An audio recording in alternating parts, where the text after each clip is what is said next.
I'm so happy to be here. I mean, it's not always I get to be in a room with like-minded people, and that is something in my industry sometimes it's very hard to find.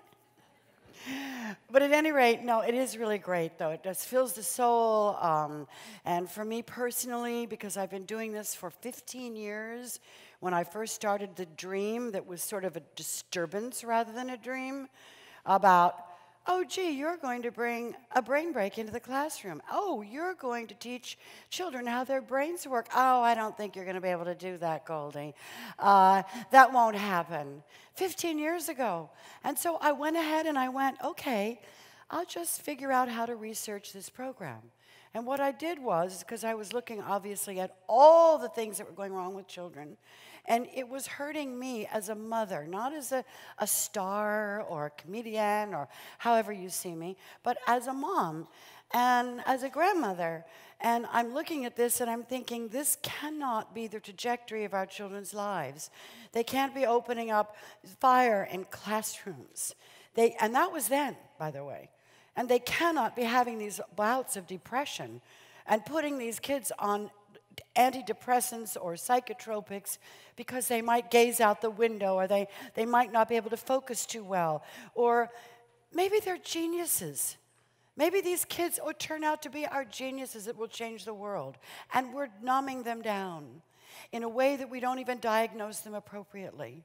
So now we have this uptick of pills for children. We have suicide that's happening back then. And I couldn't cry. Every time I'd see another child that would kill themselves, I wept. I said, wait, this isn't the way it should be for children. They should be children. They should enjoy the dreaming and the creativity and the joy of jumping in leaves and feeling unpressured and not scared and uncertain and all the things that happened after 9/11. So I sat down in my chair after 9/11 and I did something crazy. I knit the American flag. And I knit it because I thought to myself, okay, the world has changed forever. We knew that. We would never go back to the things the way they were. And our children were going to actually carry this fear. And it might sort of develop into what we call a silent distress for children. But we were already seeing these symptoms happening.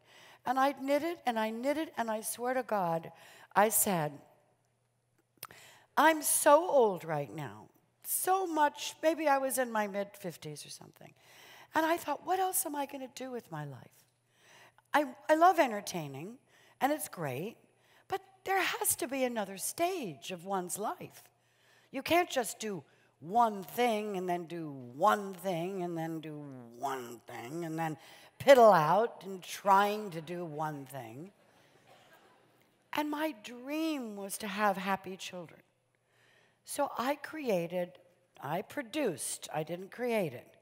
I dreamed it, I got the writers, I produced it, and I think maybe, guys, it might be the most important script that I ever produced. For children. So I'm really proud, which is why when I say I love being in a room with like-minded people, it really fills my heart with joy.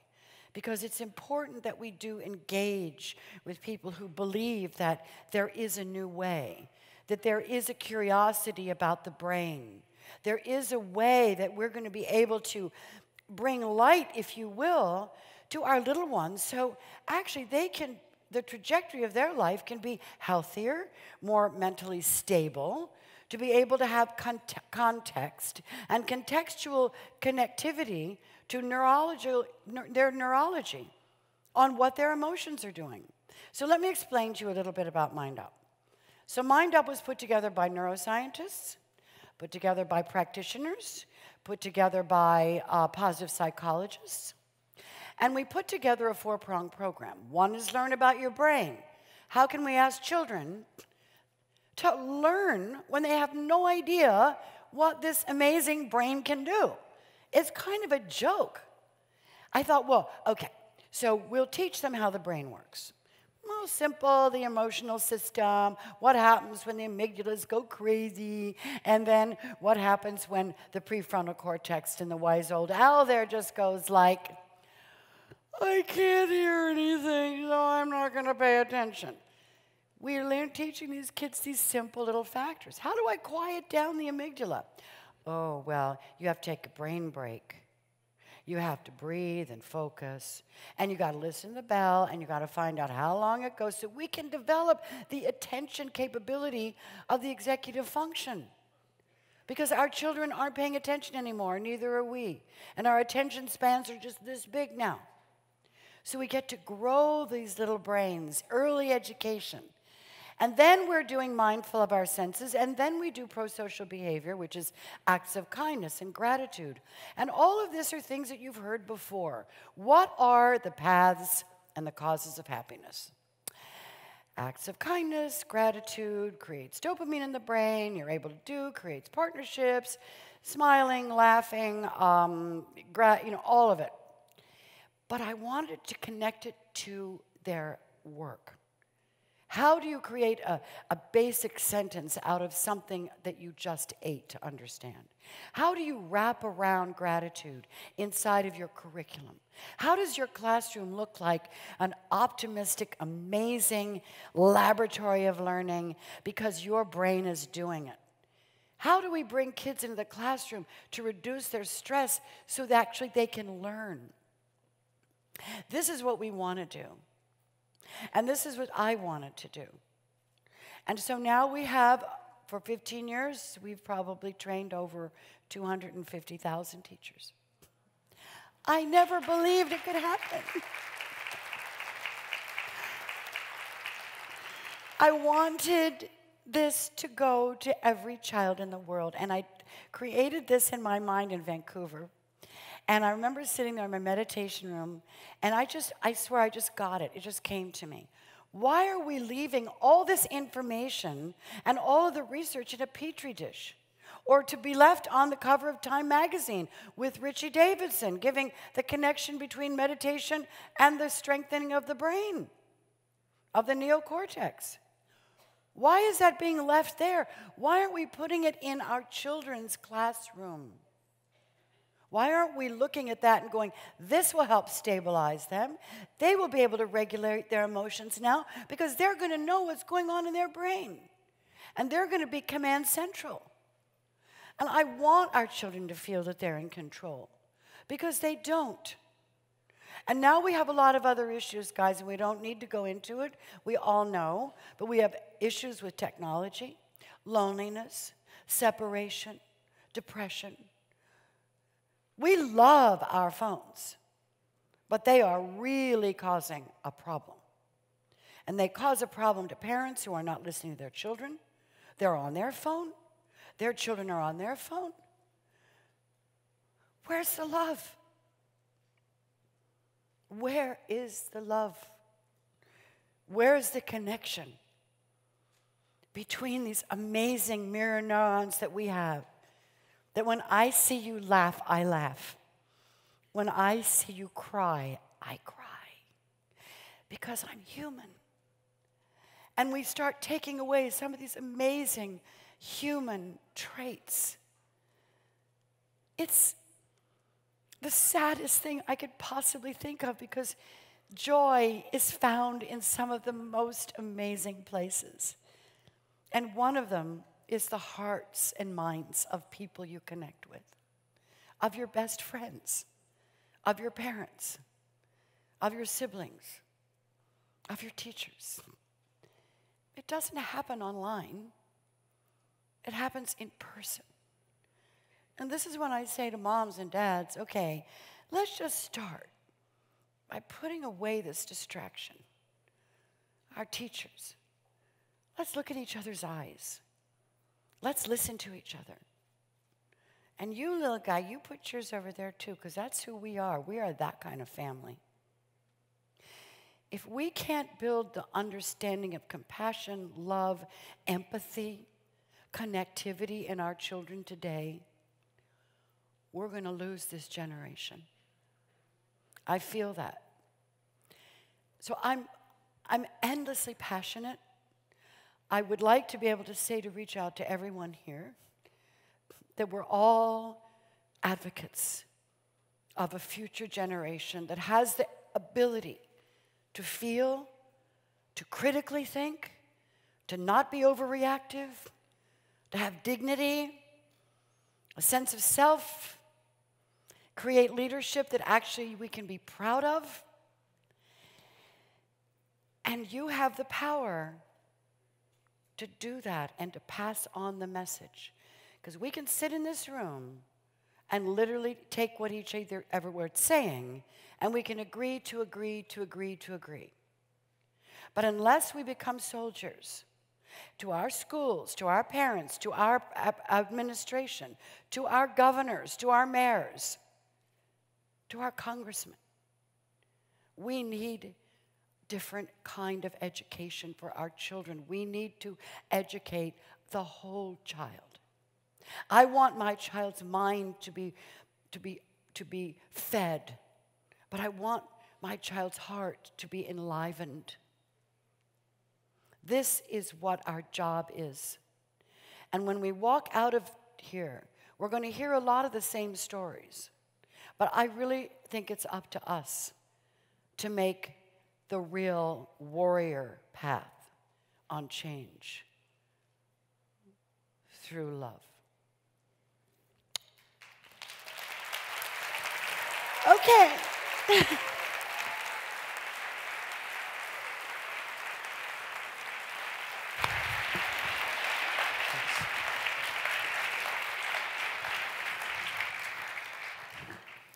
Thank you, thank you, thank you, thank you.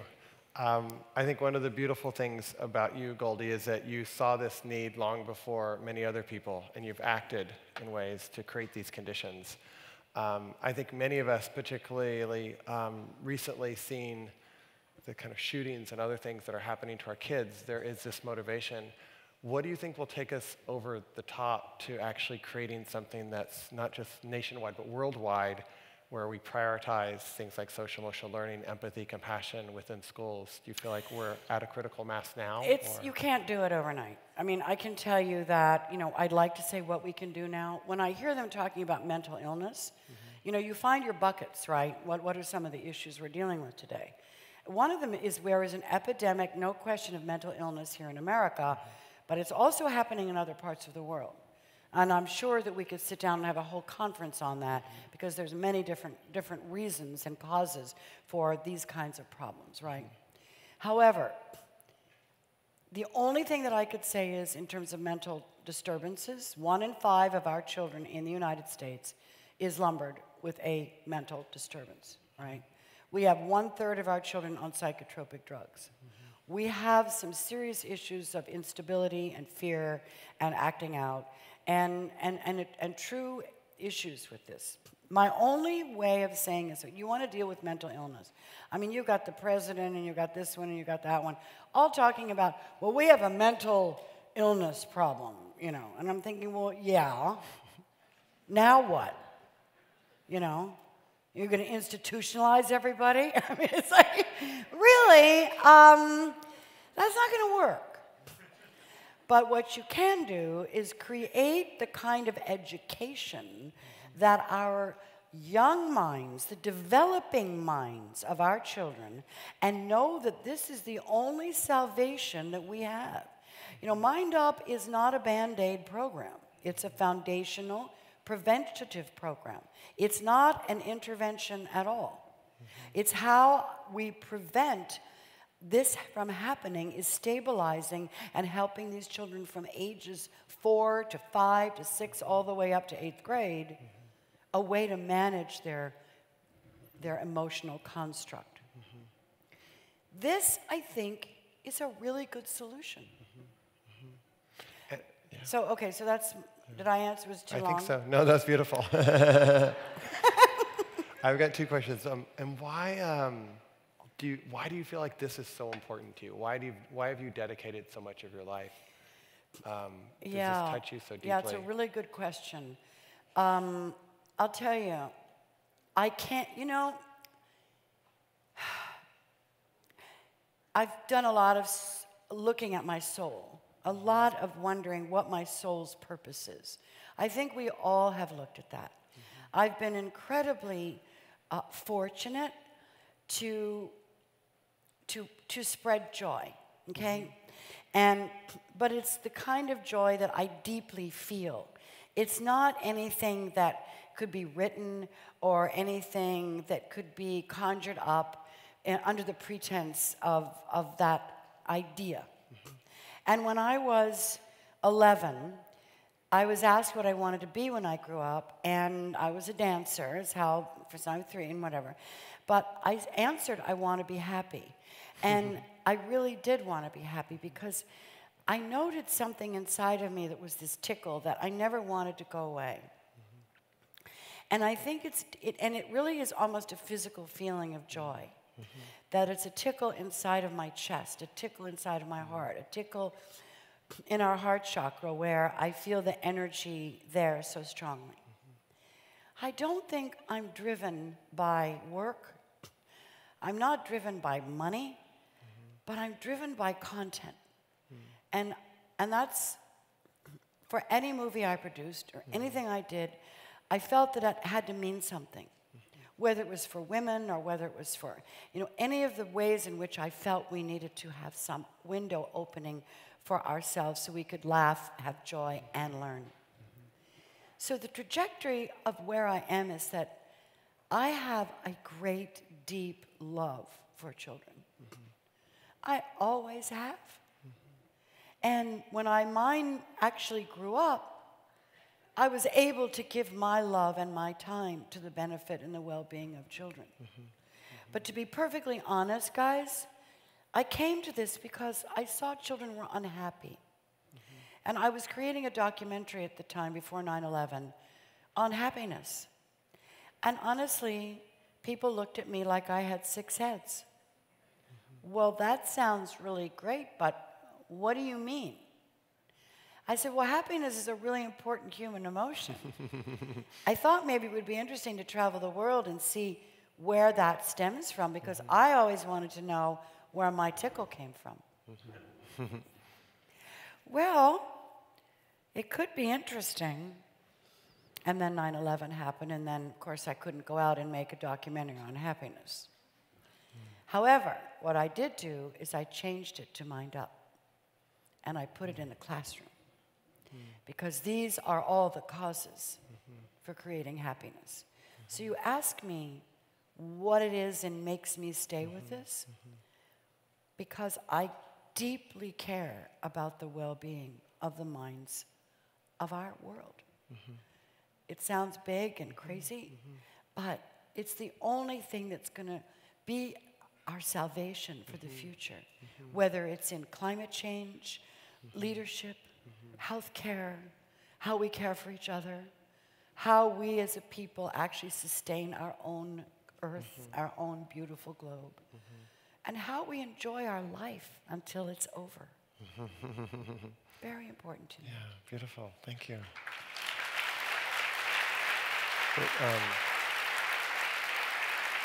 It seems that you had to go through something of an inner journey, because you've got the success that traditionally people would say you've made it. Like, you don't have to do anything, right? You could just kind of. I love that. Yeah, right. You're famous. You've been accomplished, and yet something inside you said, no. My purpose is to use this for a larger, to have a larger voice, a larger impact. And my guess is that was an inner journey you had to go through, of really trusting your feelings and trusting your instincts, and being willing to speak out about them, even if people thought you had 6 heads. Right. And my guess is that came from some kind of deep strength in you, that that, like, even the outside world telling you, oh, you've made it, you've done enough, you realize, like, no, I've got something bigger to give. And I wonder how you feel in our culture now. Do you feel like there is support for things like happiness, support for social emotional learning? Do you feel like we're at that crossroads where you don't have to fight so many uphill battles? Well, good question. We're more divided now, of course, than we've ever been. And I was concerned back then about the polarity that we were dealing with after 9/11, and I could just feel this lands just separating from each other, and dialogue stopping, and fear coming in and creating a whole mindset that actually creates stress and anger, because all fear is anger in personified. But so that today, I can't even imagine a time like now. I never thought that we would reach this. But for great change, oftentimes you need this disturbance. And I look at it as if a shifting now. It's waking people up to a way and looking at, and this cannot be any longer. I see a lot of change happening. I think we're a part of a very important time in our history. And I will say that in terms of mindfulness, we're the only country right now that does not have any of these programs that are stopping from the top down to create more well-being for our young people in America. I just came back from Dubai, and I spoke there at the Happiness Conference, at the Global Government Conference there, and they brought people from all over the world discussing this issue of happiness, which, by the way, I started this 19 years ago, so I have to say it's a little bit old hat to me. I'm thinking, I can't believe we're still talking about happiness 19 years later. Point being, I'm so happy, but look how long it took. Yeah. So from an idea to actual manifestation, we have to be patient, because it doesn't happen overnight. You said other countries have like a Secretary of Loneliness, for Yes. example, or Secretary of Happiness, Yeah. and yet that hasn't happened in the United States. Not now, and it's not going to happen in this administration. And how do you see us bridging those divides? Because like even within education, there's been pushback from some schools. It's like, we don't want meditation in our school. We don't want social emotional intelligence in our school.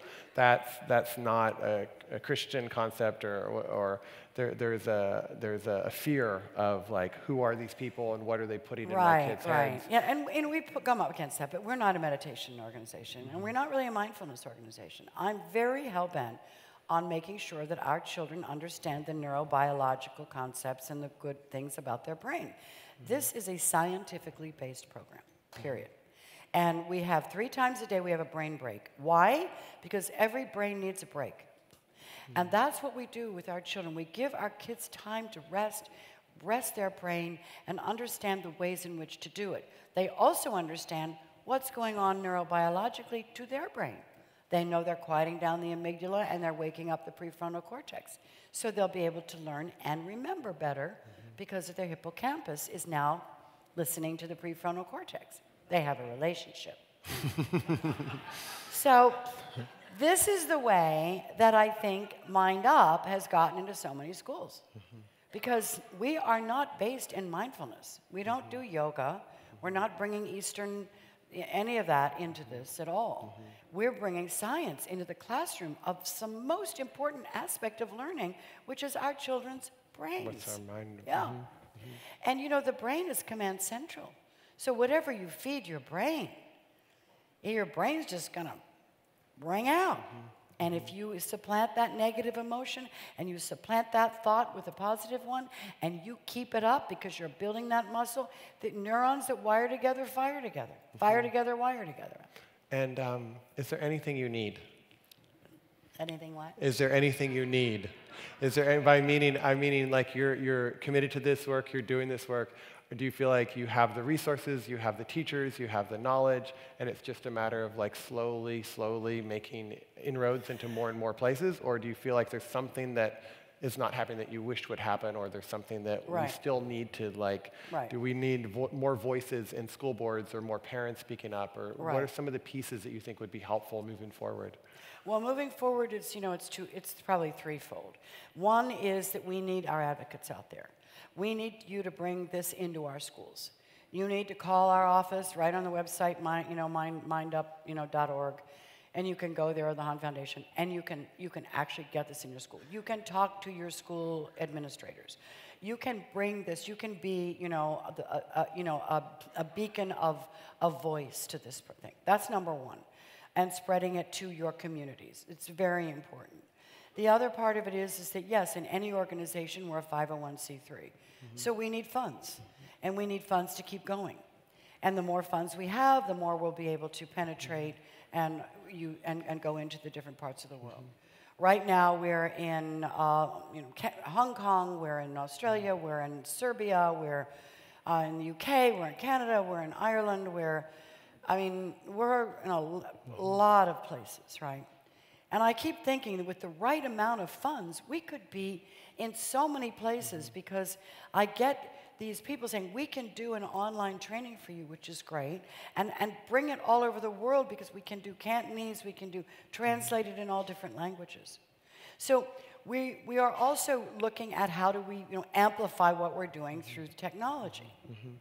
And also the technology of where do we use technology to our greater good, so we don't send it out and suddenly becoming an impersonal experience. Good question, yeah. You see? Yeah. So I want to keep us on the ground. But in terms of our technology growth, in terms of the various things that we want to supply teachers with, this is the kind of thing you need when you're building basically a business. Great. Yeah. And so what is looking ahead for the years? Hopefully there'll be many, many years ahead for you. Is this your life's work, or is there something else? Are you wanting to retire, or are you what is ahead for you? Oh, I am retired because I'm doing the very thing I want to do. Yeah. Retiring is a state of mind. So if you really want to retire, you've got to know what you're going to do when you retire. Retire is just doing nothing. Right. I can't imagine doing nothing. I can imagine sitting and doing nothing for a while and having my lovely meditation, but no, I couldn't do that. No, purpose is very important for happiness. And where does that purpose, if somebody's out there and they're like, yeah, that sounds good, but I don't feel connected to something that I'm passionate about, what do you say to people in that space where they're wanting to move into something? It's a very tough thing, and I think it's a very lonely place to be. And I probably would say to them, I feel for you. I really do. But I think that if you start to really open your heart and start listening, you don't have to do anything. Okay. Just start listening to what people are doing out there. You might hook on to something. And maybe hear what sings. You said you had a singing expression of joy in your chest. Exactly. Yeah. So I think that meaning is really the way you look and in what do you call it? Value yourself. Sometimes people who feel they have no value, or people don't value them, or that they're only valued by the job that they're doing. Right. Then you got to realize that you're more than your job. Yeah. You're a human. What is it about being human that you want to continue to develop or give back? Right. So I know that's an interesting question, Yeah, because I feel like we need more purposeful. We definitely need more programs, but if we have a whole generation of elders who don't feel like they have a purpose, that's also a challenge. Just as if we have a bunch of kids who are lonely and we have elders who don't feel purpose, that there's some balance. And I think what interests me about you is you're an elder who's found purpose. Right. And so I feel like there's a place where we can maybe look at both of those meeting together. Right, exactly. Yeah. Well, the Minister of Loneliness, of course, has been put into place in the UK because of the loneliness of some of the elderly people, where they can be used in so many wonderful ways in society. Yeah. And it, it's funny, that makes me cry just as a children in pain. Yeah. Yeah. So, those of us who are in the prime of our life and have the energy and the strength, we have a duty to each other. I think we do. And that's a good feeling. Yeah. You know? Yeah. And that's trustable, and we can listen to that and follow that and contribute in some way that heals that or tends to that. Exactly. And I think that it has to matter to you that you have affected someone positively. That has to matter to you. Yeah. Yeah. It's a wonderful feeling when you can give someone a smile, a help, a love, a moment, a spontaneous moment. And you see the light in their eyes, and you made that happen. Yeah. That's a beautiful thing. Yeah, and that you had an impact not just in the exterior success of that person, but the interior satisfaction and the I fullness of remember the person. this woman, she was very elderly, and she was walking up our Malfi Drive, and she was with her caregiver, and I didn't know her, and I was hiking around the neighborhood, and she was walking, and she was working hard, and I just ran up to her, and I put my arms around her, and I said, I am so proud of you. You're amazing. And she looked at me, didn't know who I was, and just got this light in her eyes and smiled at me. And she said, oh, thank you. Now, that made not just my day, but I'm having the same experience right now because my brain is remembering it, so therefore I'm feeling the joy, right? Right now. Yeah. So those kind of things are within our control. Yeah, and they cost nothing. Yeah, make a difference. Yeah, thank you so much. You bet. Thank you. Thank you so much. Thank you, guys. You're wonderful.